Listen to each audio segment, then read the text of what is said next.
Perseteruan dua pengacara ternama Hotman Sitompul dan Hotman Paris terus memanas. Hal tersebut semakin terlihat setelah Hotman Paris dinyatakan oleh Peradi DKI Jakarta terbukti tidak bersalah atas dugaan pelanggaran kode etik. Mengenai hal tersebut, Hotman Sitompul pun kini akhirnya angkat bicara dan memberikan sebuah tanggapan yang mana dirinya mengaku sedih atas keputusan Peradi tersebut terkait permasalahan dirinya dengan Hotman Paris. Saya mau supaya clear aja ini. Tentunya mengikuti dari mulanya perkara ini keluar kan? Betul nggak? Saya minta dijawab. Apa kalian lihat nggak dari mulainya sampai sekarang ini? Lihat nggak? Supaya clear nih. Tahu nggak berita dari pertamanya? Tahu nggak kalian berapa banyak dari pihak sana bikin konferensi pers? Dan berapa banyak saya bikin konferensi pers? Saya katakan, ini yang kedua. Sepanjang berbulan-bulan, satu kali saya bicara karena mertua saya dibawa-bawa. Yang kedua sekarang ini, karena sudah keterlaluan. Saya sungguh sedih melihat majelis kode etik dari Peradi ini. Majelisnya ya, yang saya sangat sedih. Bagaimana majelis bisa memutuskan seperti ini? Kita mengadukan dia bukan karena kelakuannya yang hebat itu. Bukan karena foto-fotonya yang hebat itu. Yang kita adukan adalah dia tidak melakukan upaya damai. Dan itu tidak dinilai sama sekali oleh majelis hakim. Oke, yang kedua, dia merendahkan martabat advokat. Semua ada pasalnya. Nggak tahu kalau kalian semua bilang, oh nggak apa-apa itu. Seperti majelis bilang, nggak apa-apa, mau bertingkah laku apapun. Itu tidak melanggar etika selama kalian bukan bicara sebagai advokat. Itu kata majelis. Saya tidak bicara sebagai advokat, saya bicara sebagai masyarakat. Saya tambah sedikit ya, bagaimana supaya lihat absurdnya putusan majelis ini. Dia bilang, semua anggota Peradi yang pernah punya kartu, belum mengundurkan diri, dia tetap anggota Peradi. Dia kasih analog. Kalau seorang ada KTP di A, domisili A, pindah ke domisili B, tidak mencabut laporan KTP-nya, dia bilang dia kan masih tetap warga negara Indonesia. Nih, biar dilihat sama majelisnya, ya. Bagaimana bisa dia bilang? Kemudian ada di dalam pengumuman bisa dicari nggak coba? Bahwa yang dibilang anggota Peradi itu, ini Peradi yang mengeluarkan nih. Yang dibilang anggota Peradi yang punya kartu anggota sampai batas 31 Desember 2021. Intinya ada pengumuman dari Peradi, seni menulis kreatif advokat. Yang dibilang anggota Peradi adalah yang mempunyai kartu sampai tanggal 31 Desember 2021. Saya menyesalkan atas keputusan itu. Kenapa? Karena keputusan itu tidak mempunyai legal standing yang benar. Di sini saya lihat malah Hotman Paris berhasil mengadu domba dan merusak Peradi sehingga kelakuan majelis Peradi melanggar kode etik. Ya, hebat di sini Hotman Paris bisa mengatur keputusan majelis. Nah, jadi itu keputusan saya tidak peduli dan saya tidak hiraukan dan saya siap untuk dipecat karena saya sudah mau pindah ke Peradi yang lain kalau memang akhirnya ini Peradi harus hancur. Terima kasih.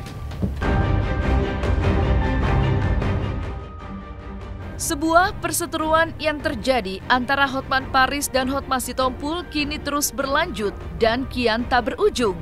Setelah dirinya dianggap telah kalah dari Hotman Paris, kini Hotman Sitompul mengungkapkan jika dirinya akan mengajukan langkah banding sebagai upaya dirinya untuk mendapatkan keadilan.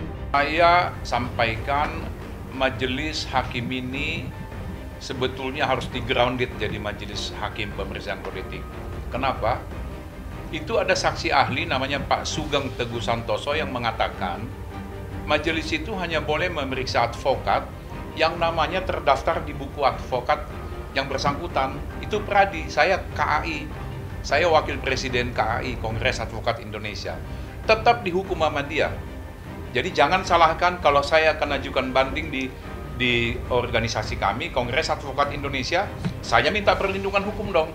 Ini ada gila-gilaan ini majelis hakim, membabi buta, tidak mempertimbangkan keberatan kita, main hukum aja dan sebagainya. Tadi saya udah bilang, dia tidak mengusahakan perdamaian. Itu etika paling tinggi. Kalau ada berperkara, advokat harus mendamaikan. Kemudian kelakuannya itu, kalau dianggap nggak melanggar etika, ya terserah aja. Biar aja.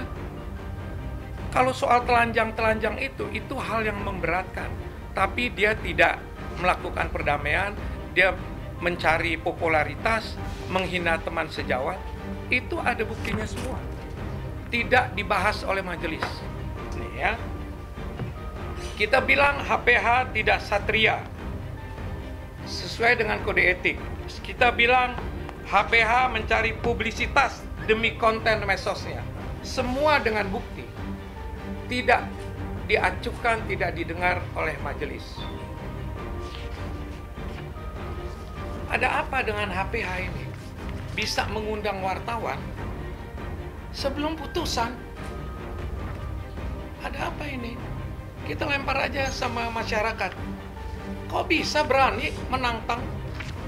Yang paling absurd, saya bilang tahu. Ngerti absurd itu? Absurd itu ya udah nggak ada lagi yang lebih jelek.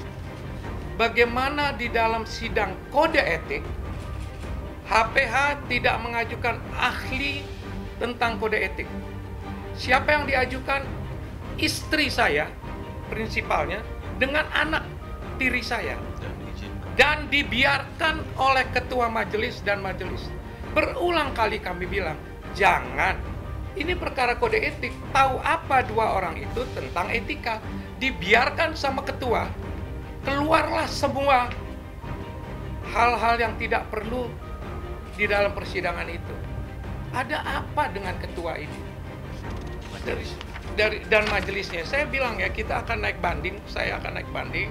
Ada cara kita masing-masing, tetapi saya juga akan melaporkan dia, majelis ini, kepada ketua DPN Pradi, Pak, yang dengan hormat saya sebut Profesor Dr.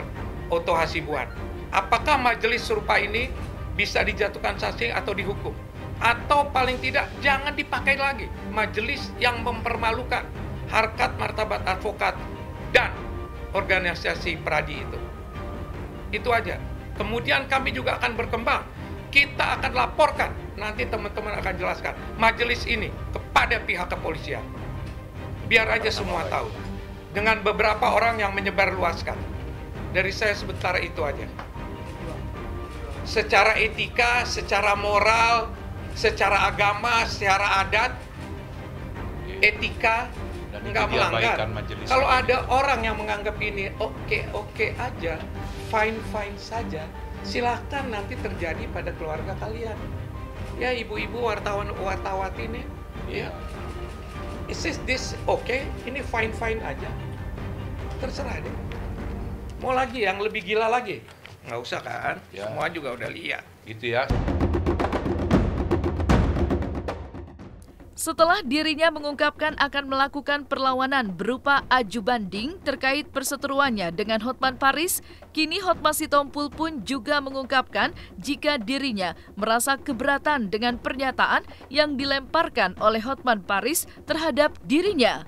Keberatan kita, pengaduan saya dan kami itu bahwa Hotman Paris tidak mengusahakan damai dan menyindir-nyindir, menghina-hina saya. Semua sudah lihat. Bukan saja sebelum putusan, setelah putusan ini orang itu masih terus. Silakan buka IG-nya semua. Saya sih tidak pernah lihat, tapi orang kirim sama saya. Bagaimana ini? Kok Hotman Paris masih terus melakukan pelanggaran-pelanggaran? Tanyakan sama majelisnya. Ini getak, bukan gertak marah. Lucu, ya. Tanyakan sama majelisnya. Bagaimana pendapat dia setelah diputus begitu, dia masih terus menghina-hina. Itu aja, supaya jadi tontonan lucu putusan ini. Semua bukti kita tidak didengarkan, Hotman Paris dibebaskan. Dan heran manusia itu, saya juga dibebaskan. Kok bisa bilang dia menang 2-0, sampai kemanapun saya lebih dari dia. Percayalah, dari sopan santun, moral, adat, agama, silakan menilai. Kalian kan udah bicara sama HPH, udah bicara sama, datangin itu majelis di Uber.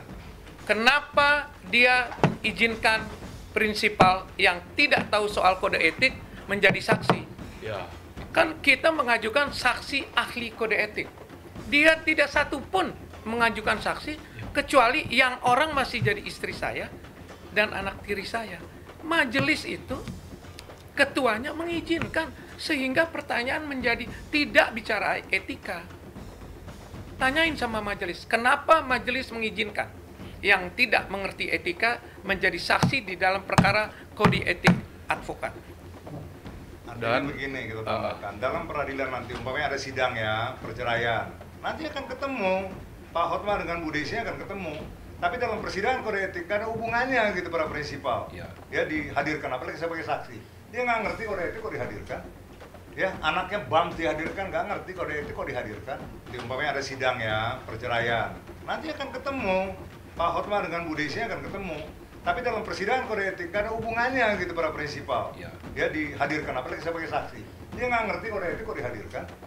Ya anaknya BAM dihadirkan, nggak ngerti kode etik kok dihadirkan. Buat apa?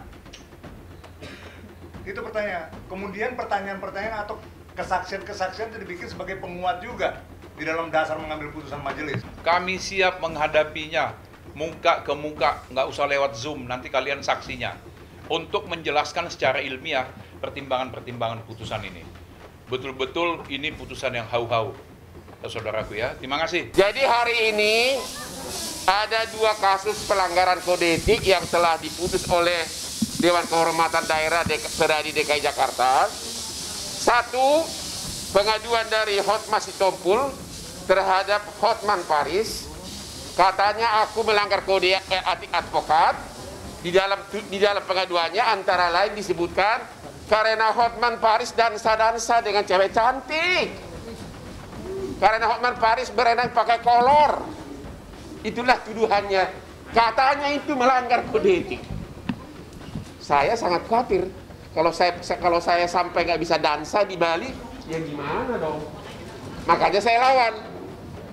Akhirnya Dewan Kehormatan Peradi menyatakan menolak pengaduan dari Hotman Sitompul.